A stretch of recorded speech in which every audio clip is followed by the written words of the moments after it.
Concrete groaned as dust filled the air.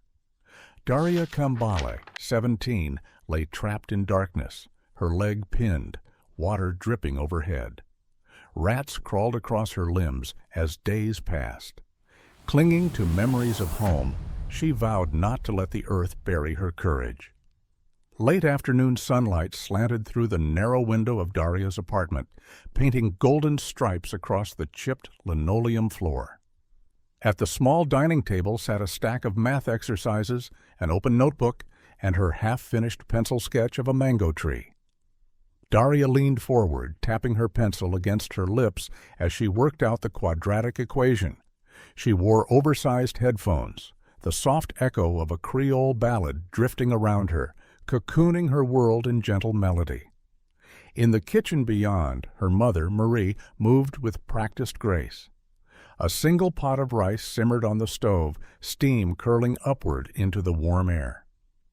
Marie's fingers flew as she rolled dough for pain patate, humming a lullaby she used to sing to Daria when she was small. The rich scent of clove and vanilla filled the cramped room, mingling with the promise of dinner. Daria paused to listen. She could hear the steady drip of water from a loose faucet in the corner sink, an everyday rhythm that felt oddly comforting. She sighed, brushing a stray curl from her face, and glanced at the clock. 6 minutes till 6. If she finished her assignment soon, she'd have time to help fold clothes before supper. She shifted in her chair, the metal leg scraping softly against the floor. Beside her, her school bag slumped, its straps fraying at the edges. Inside, her well-thumbed textbooks peeked out.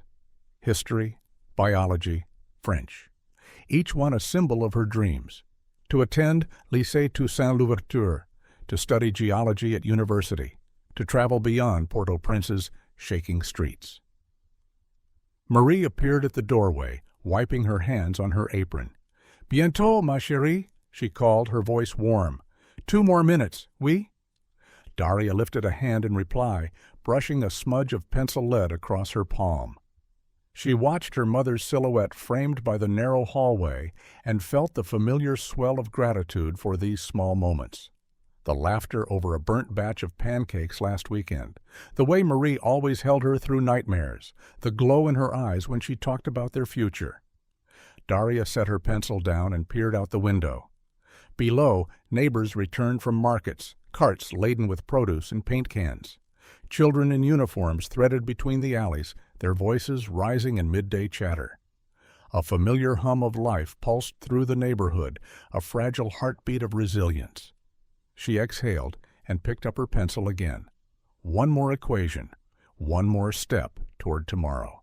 The music in her headphones swelled into the final chord of the song, and she smiled, contentment threading through her bones. Then, without warning, the light overhead flickered. The table rattled beneath her elbow. Daria frowned, raised her head. A low rumble began deep in the earth, so faint she thought it might be thunder. But the walls groaned, a groan that turned into an anguished roar, and in an instant her world erupted. The first tremor was barely more than a whisper beneath Daria's feet, an odd vibration that made the pencil tremble in her hand. She frowned, glancing at the window where the mango tree outside shivered in the late afternoon breeze. In the kitchen, her mother's humming faltered. Daria set her pencil down and cocked her head. Listening to the silence that followed, as if the world itself were holding its breath. Then came a low rumble, deeper than thunder, as though the earth were tearing apart from within. The humming of the stove's flame wavered, and the rice pot rattled its lid. Marie stepped through the doorway, a spoon in one hand, eyes wide. "Qu'est-ce que c'est?" she murmured, voice tight with concern. Before Daria could answer, a violent shake slammed into the apartment. The table shook as if tossed by unseen hands. Daria's textbook slid off the edge, pages splaying open like a wounded bird. She lunged to catch it, but the floor pitched beneath her. The world fractured into shards of sound, shattering glass, splintering wood, the roar of concrete tearing free. Dishes cascaded from the shelves, spinning in midair before cracking against the wall. A flood of dust burst overhead, blotting out the weak sunlight. Daria's heart thundered. She scrambled to her feet, knocking her chair backward. "Maman!" she cried, but her voice was swallowed by the relentless cacophony. The ceiling groaned with a final, anguished shriek, then collapsed. In an instant, her world contracted to a choking cloud of debris and darkness. Pain flared as something heavy struck her shoulder, pinning her to the ground. She tried to push the rubble off, but her arm scraped against broken concrete. Panic fluttered in her chest. She coughed, tasting grit on her tongue.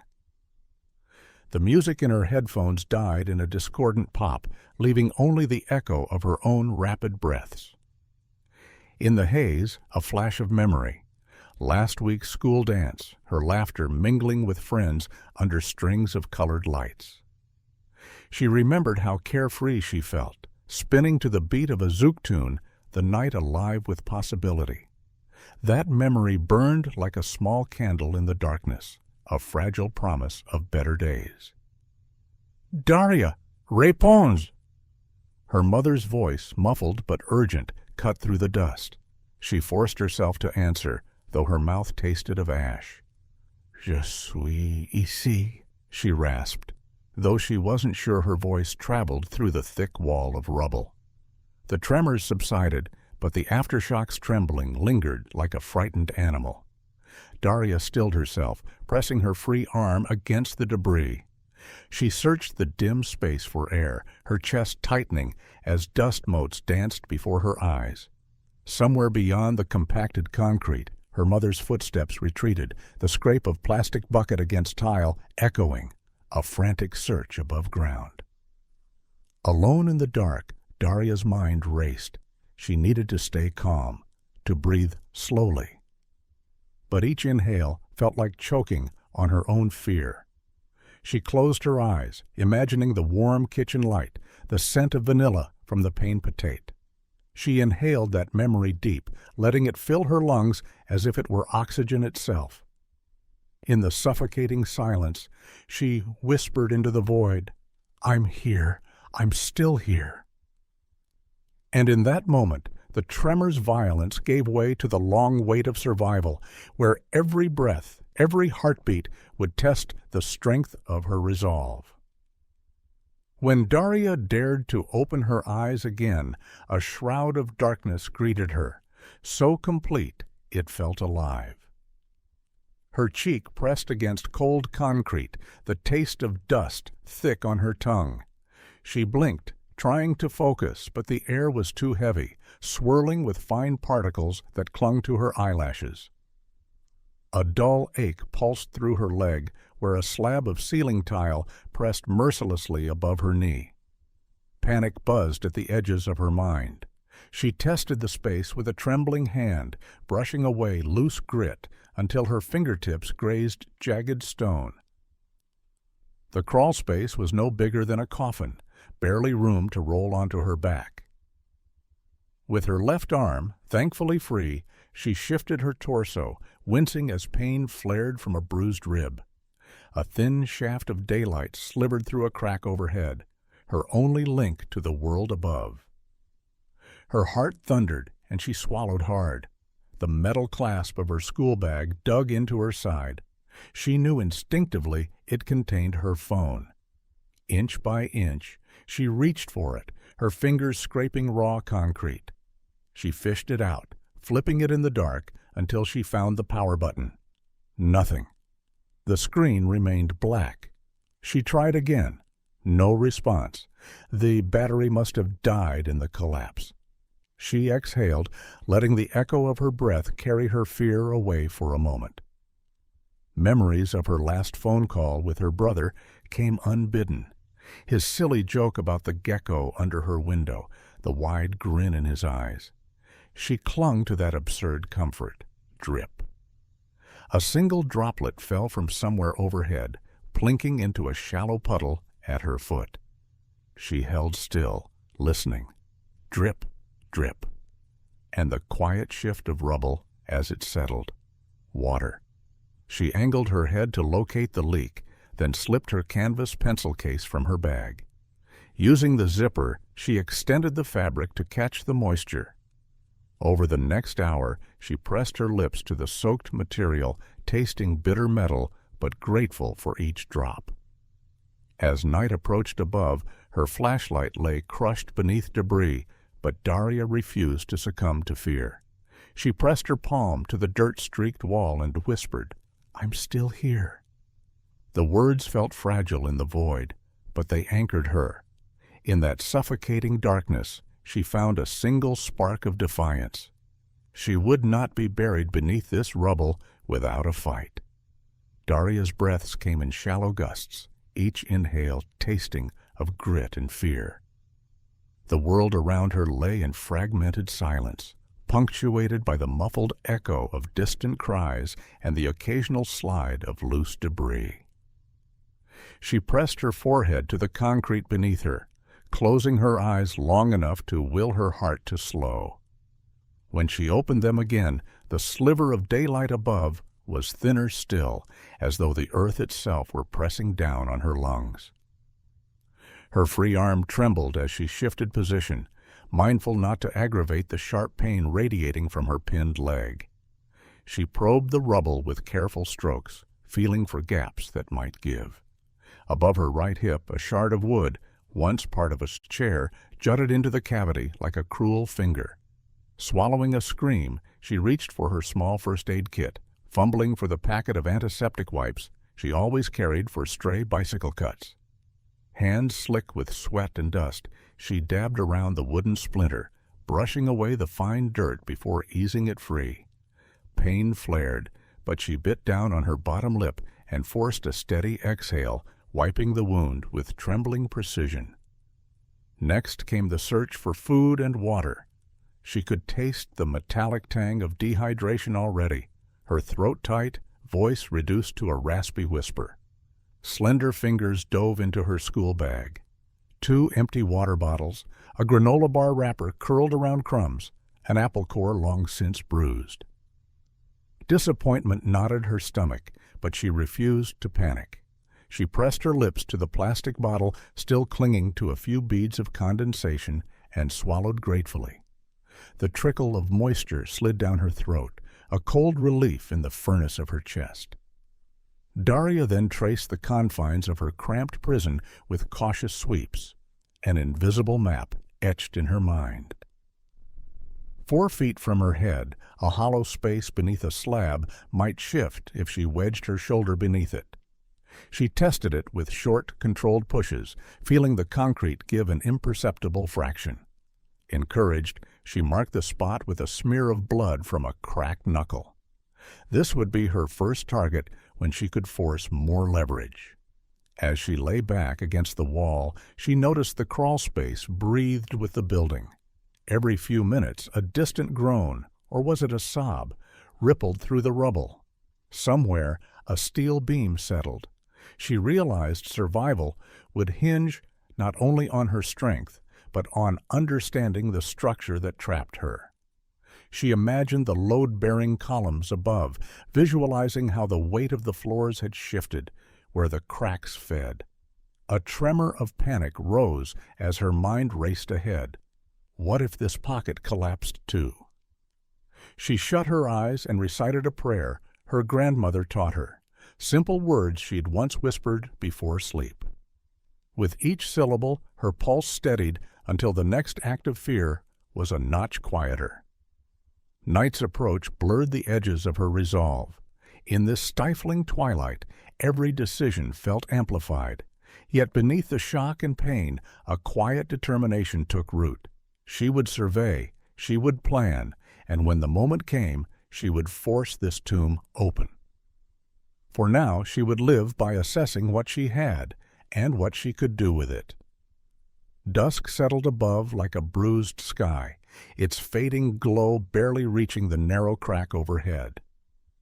In the suffocating stillness, Daria's breath was a harsh rasp, each exhale a plume of dust that danced in the sliver of light.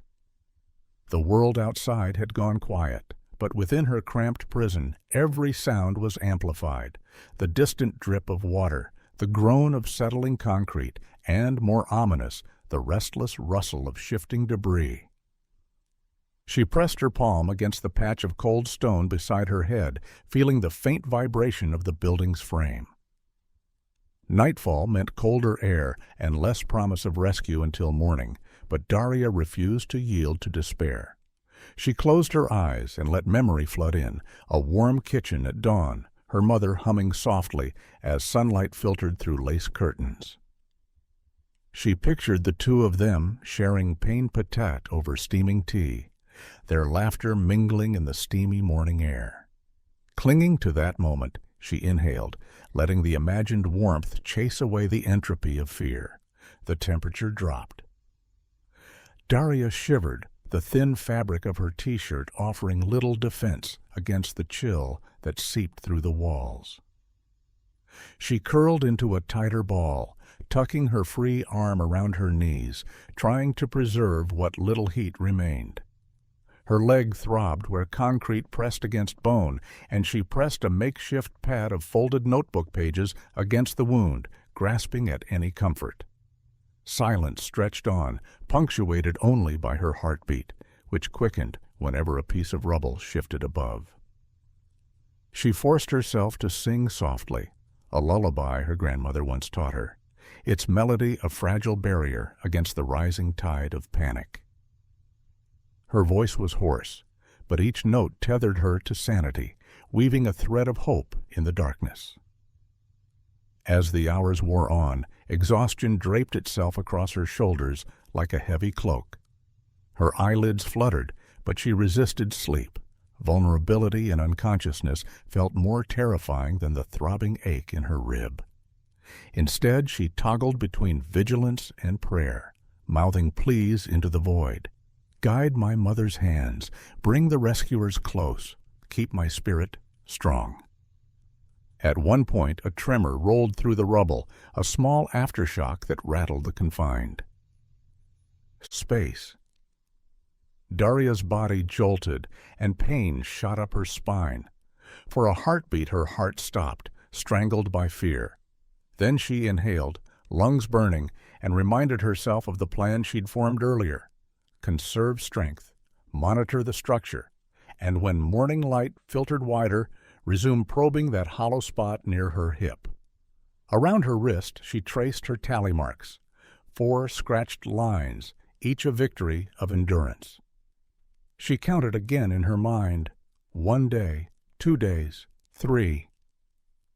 Night fused into day with no clear distinction in her memory, but those marks grounded her. They were proof she outlasted every dark hour, proof that she still fought. Clinging to that truth, Daria closed her eyes at last. Her song trailed off, her breath steadied, and in the fragile half-light of her own making, she drifted into a dreamless sleep, readying herself for the long battle that dawn would bring. A pale sliver of dawn crept through the fissure overhead, illuminating the dust motes that drifted like restless spirits. Daria's eyes flickered open, her body hollow with fatigue. She flexed her free arm, wincing at the raw ache in her ribs, and pressed her palm against cold concrete.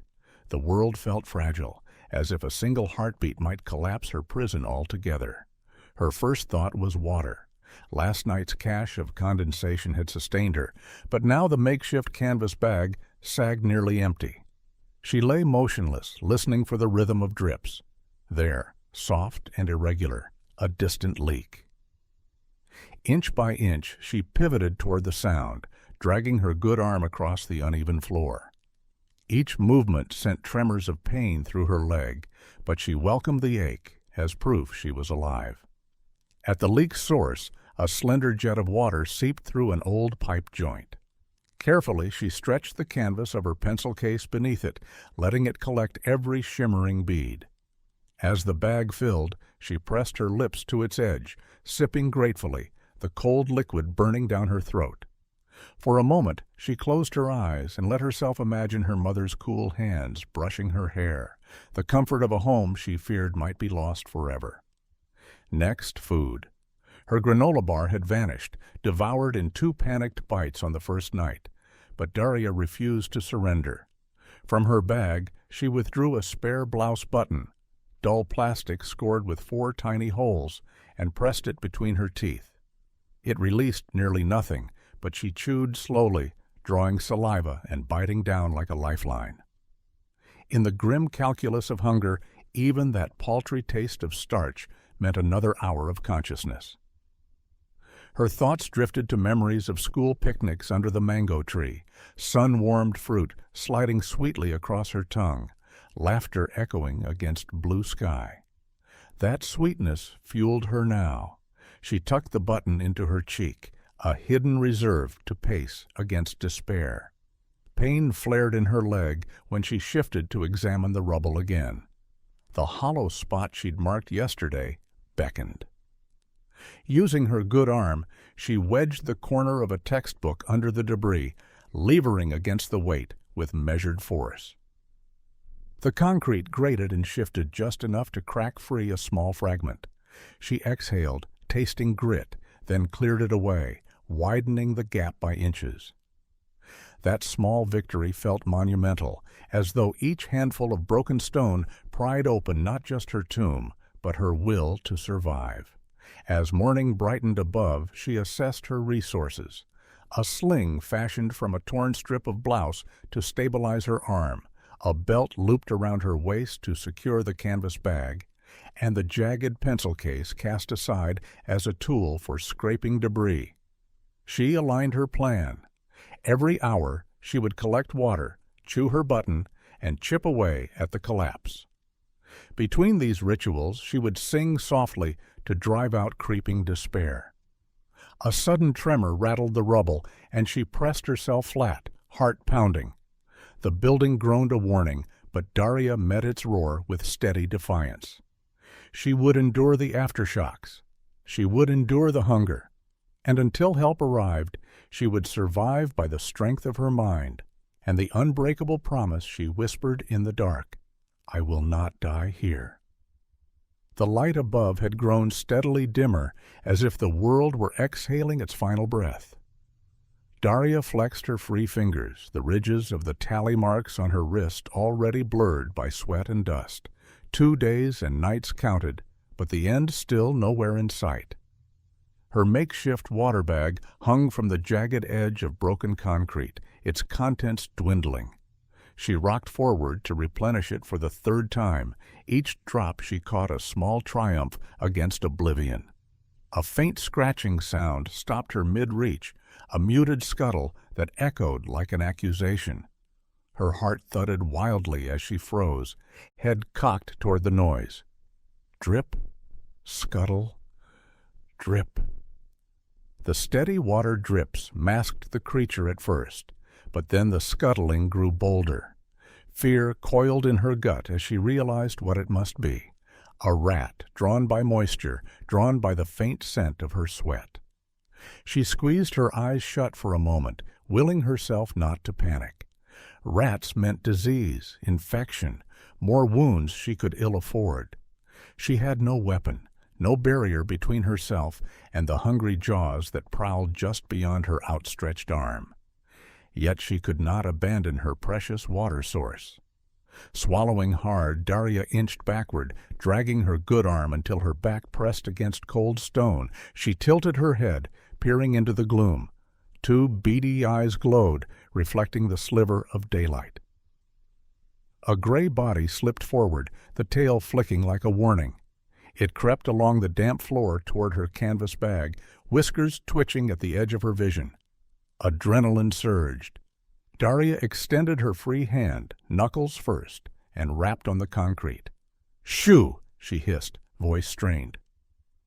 The rat skittered, recoiling at the vibration, but it hesitated, drawn by the promise of water. Daria's chest fluttered as she fought the urge to retreat further into the void. She could not let this creature claim her lifeline. With trembling breath, she scooped up a loose pebble, a shard from the ceiling, cradled it in her palm. She struck the wall beside the rat, the sharp crack of stone on stone echoing through the crawlspace. The rat darted back, vanishing into a crevice where rubble piled more loosely. Daria's pulse slammed in her ears, for now the water was hers. But the victory felt hollow. In the silence that followed, Daria realized the danger was not one lone rat, but the building itself, a breeding ground for vermin drawn to water pooled in dark corners. Her makeshift pad, pressed against her leg, had begun to shift, and she tugged it free, revealing fresh bruises.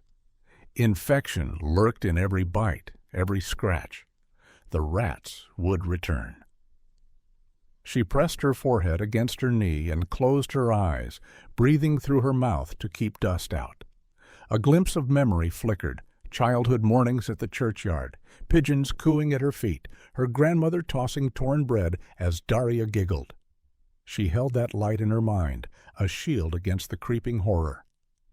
Rising on one elbow, she surveyed her cramped world with renewed focus.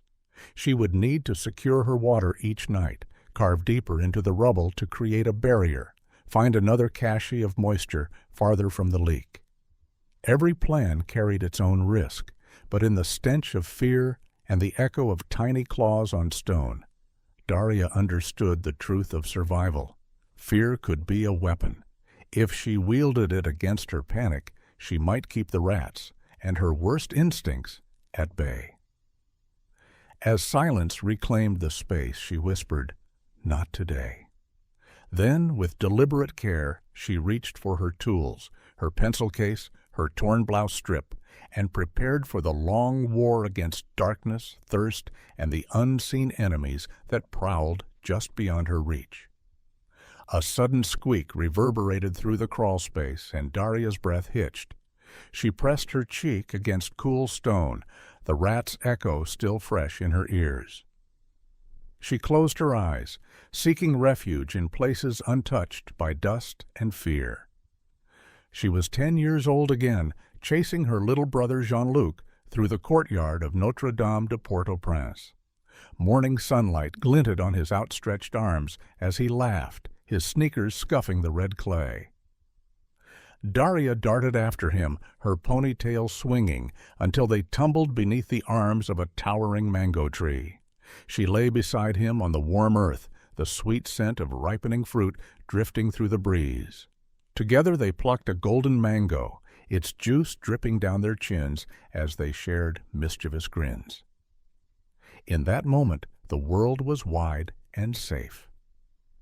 A cough cracked through her present silence, and Daria's eyelids fluttered open. The memory receded, but its warmth lingered like an ember against the darkness. She inhaled that warmth deeply, letting it fill the hollows of her fear. Another sound, this time a faint melody, as if wind had carried it through the fissure above. Distant but unmistakable, her mother's lullaby floated through her mind. Dodo, tes oiseaux, pas crier. She could almost hear Marie's voice, soft and steady, rocking the cot beside Jean-Luc's bed. The cadence had soothed nightmares and made scraped knees feel like nothing. Daria pressed her palms to her ribcage, feeling the echoes of that lullaby pulse through her. In her flashback, she was lying in Marie's lap, the lullaby weaving around her like a blanket. Her mother's fingers stroked her hair while the lamp's glow danced across the whitewashed walls. Outside, cicadas droned in the warm night air, but inside no darkness felt impenetrable. Back in the present, she blinked against the pinprick of daylight above. Her chest tightened with longing, but she forced herself to exhale slowly. The memories were not escape, they were fuel. Each laugh, each song, each touch of her mother's hand was a vow. She would return to them. She shifted position, careful not to jostle the pinned leg.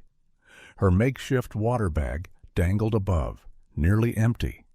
She scraped at the rubble with her pencil case, carving away a small fragment she'd loosened yesterday.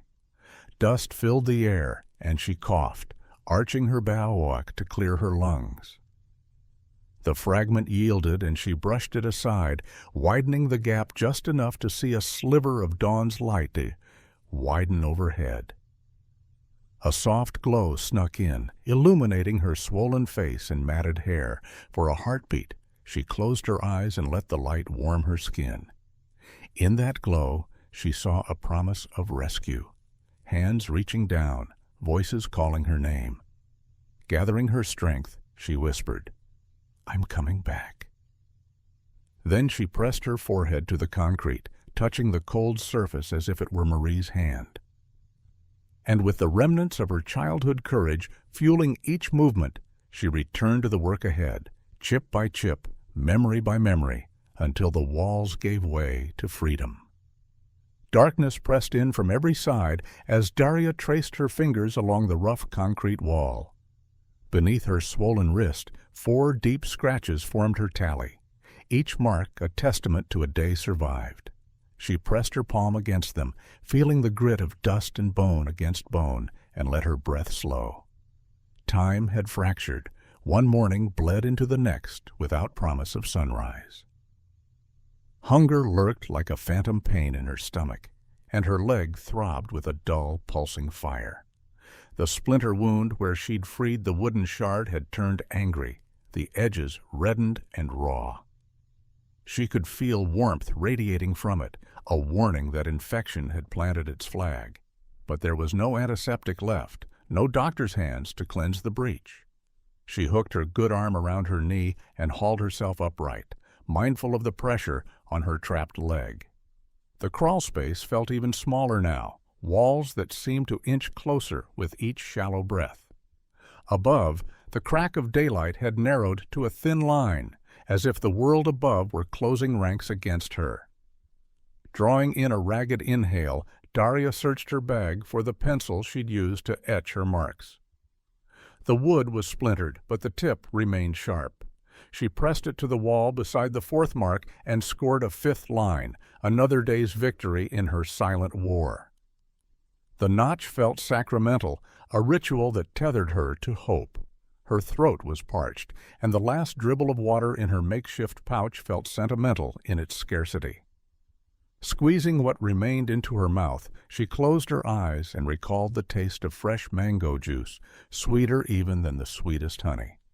That memory pulsed through her veins, a fleeting balm against the metallic tang of dehydration. As she exhaled, her mind drifted to her mother's frantic scraping above ground, to the stubborn courage that guided those blows. Each scrape against the wall below echoed in her chest, a rhythm of shared determination. She imagined Marie's hands, raw and blistered, still lifting stones and concrete, lifting the burden that trapped her daughter's body and spirit. Daria pressed her forehead to the cool wall and whispered into the void, "I'm still here. I'm still here." Her voice was a rasp, but it carried. She pictured the day when rescuers' silhouettes would appear in the narrow crack, their faces bright with relief and disbelief. Turning back to her work, she wedged the pencil between 2 tighter slabs of stone and applied all her weight. Concrete resisted, groaned, then cracked. A sliver fell away, and fresh light winked through. With that glimmer, the tally marks on her wrist pulsed like beacon fires, proof that every carved line had mattered. And in those small scores against oblivion, Daria found the strength to keep chipping away toward freedom. Outside, the morning sun glinted off shattered rooftops and splintered timber. Dust hung in drifts like morning veils across the devastated block. Daria Kambale stood at the edge of the collapsed apartment, her face streaked with grime and tears, muscles burning from hours of relentless work.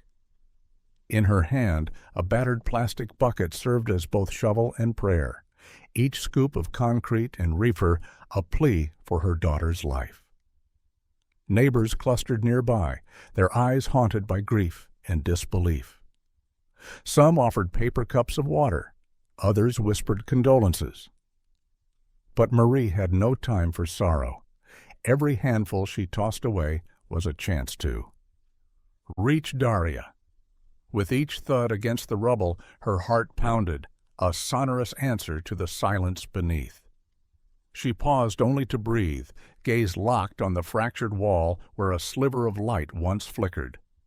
In her mind, she replayed Daria's last smile that afternoon, hair coiled into a careless bun, elbow resting on her notebook, eyes alight with determination as she solved a geometry problem.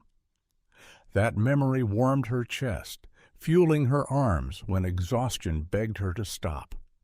Above the collapse, rescue teams had arrived at dawn, search dogs sniffing through debris, technicians scanning with makeshift sonar.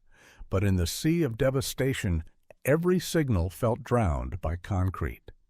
Marie watched the teams maneuver walls with jackhammers and saw the rescuers' sympathetic glances, their professional restraint. Each glance reminded her time was slipping away. Despite the chaos, Marie refused to yield. She knelt at the rubble's lip, bracing her fists against the rough edge where Daria lay hidden. She whispered into the void, "Ma chérie, I'm here. I won't leave you." The words felt powerless against tons of stone, yet she spoke them as though her voice could weave strength into the tangled metal and dust. A faint commotion to her left drew rescue workers hurriedly closer. One knelt beside Marie, placing a gloved hand on her shoulder. "Madame, we have a reading. We think someone's alive in a pocket about 10 feet down." His voice carried hope so raw it made her chest ache. Marie's heart seized, then surged. She dropped the bucket and joined the workers, shoveling aside fewer burdensome pieces and focusing on the precise zone. Each fragment she removed revealed another layer of possibility, another breath for her daughter. She felt a tremor under her palms as one rescuer widened an opening with a crowbar.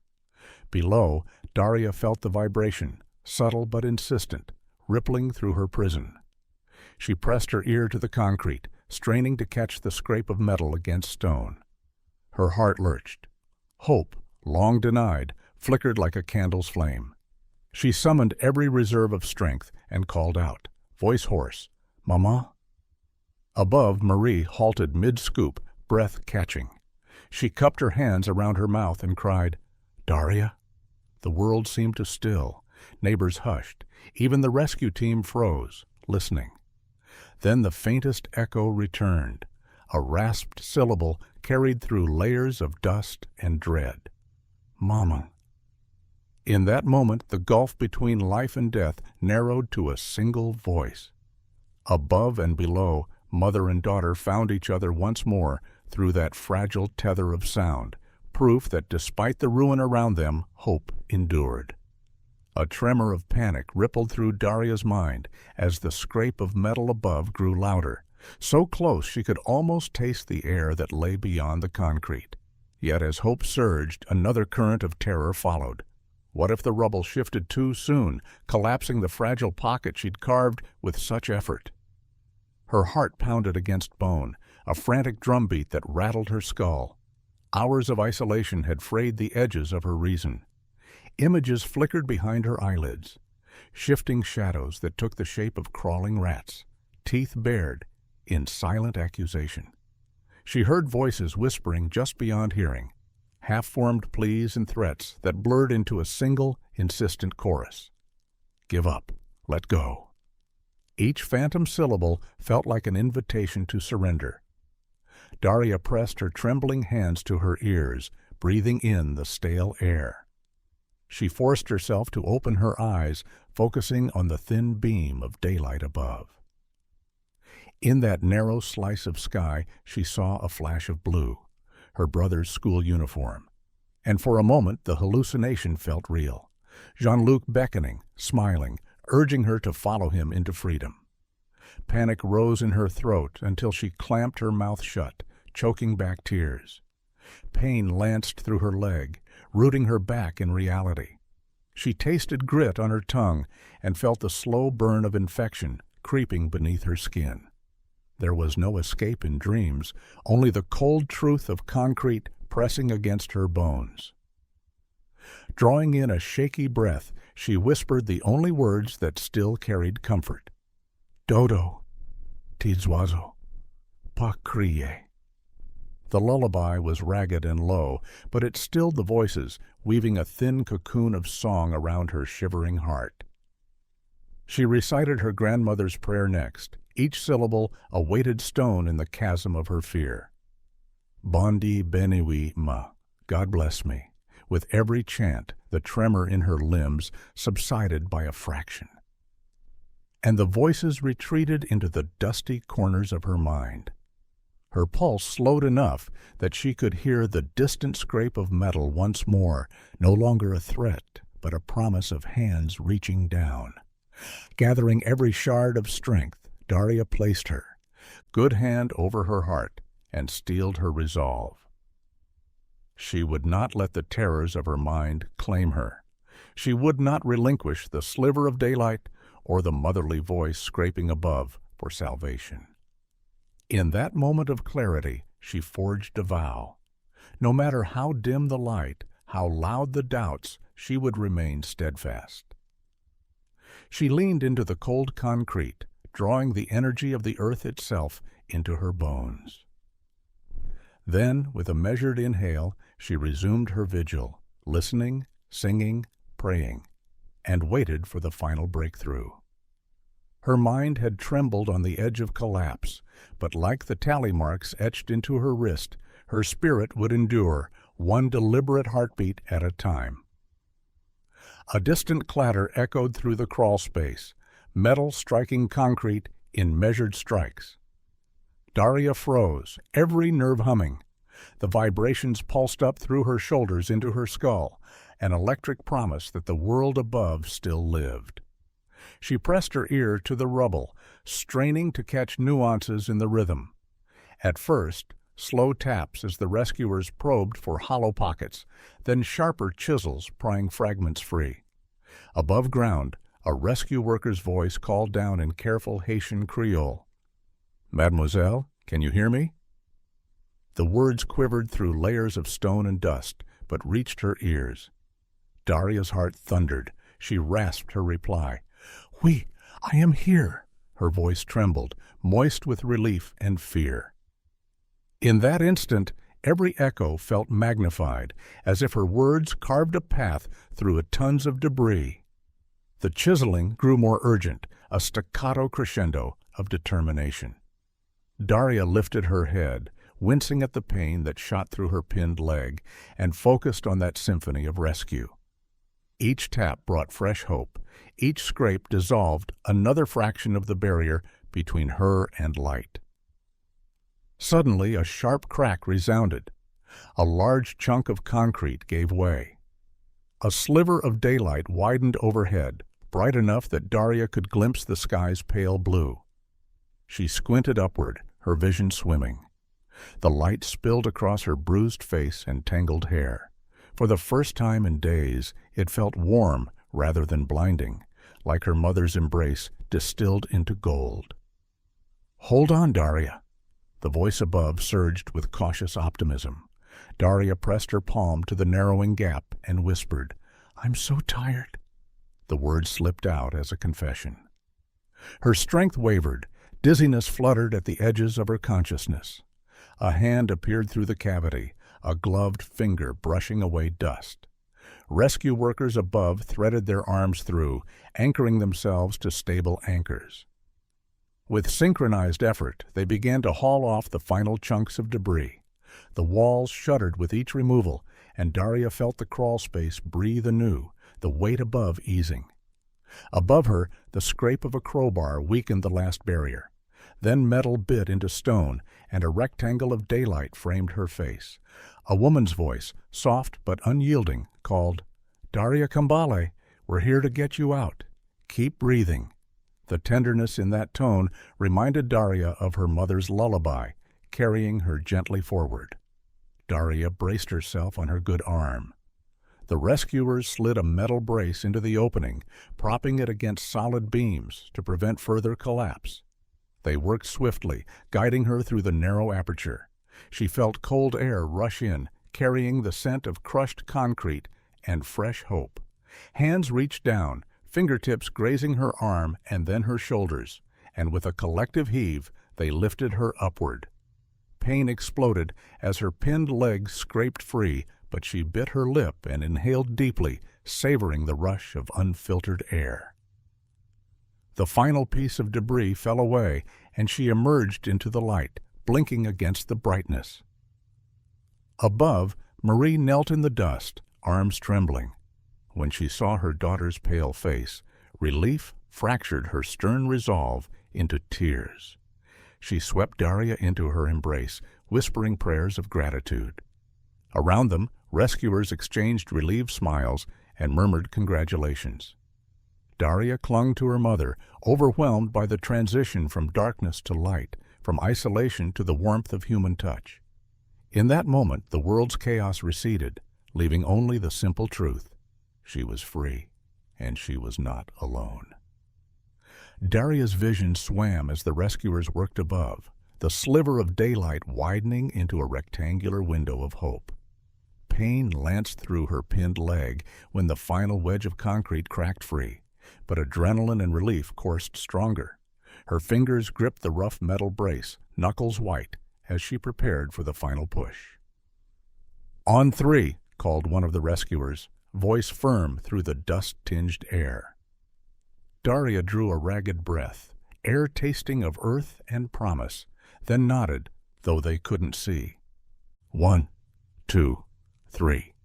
With a coordinated effort, arms thrust upward and bodies heaved back, the last barrier shattered. Light flooded the crawlspace, casting her bruised form in harsh clarity. The world above tilted as gravity reasserted itself, and she felt herself lifted, free at last from the tomb she had carved. She emerged into a whirlwind of motion.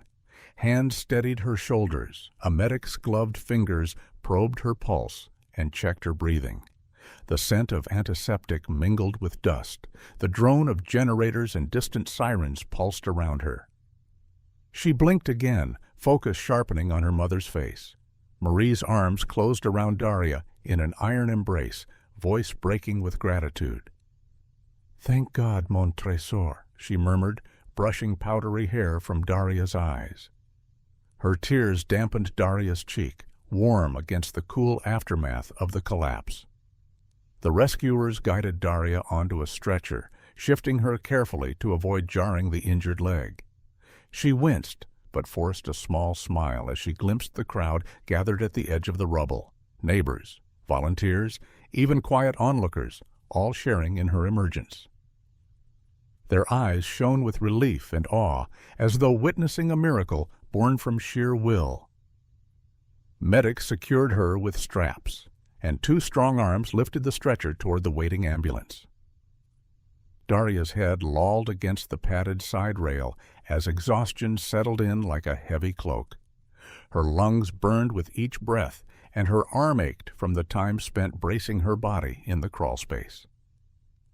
Beneath torn clothes, blood crusted around the splinter wound in her leg, and her ribs throbbed with every step.